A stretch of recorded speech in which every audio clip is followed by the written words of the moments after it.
Islam is the complete code of life. ইসলাম হলো পূর্ণাঙ্গ জীবন ব্যবস্থার নাম।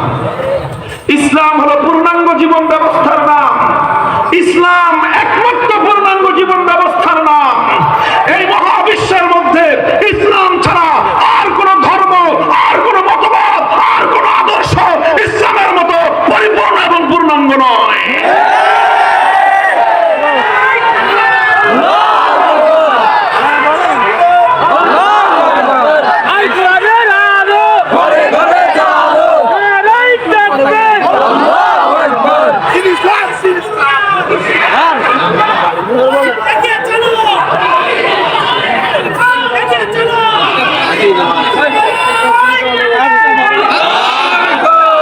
দেখেন, এই কথাটা আমি গলার জোর দিয়ে বললাম এজন্য না যে আমার শুধু গলায় জোর আছে তা না, এজন্য বলেছি কারণ এই কথাটা মিনমিন করে বললে এই কথাকে অপমান করা হবে এই জন্য।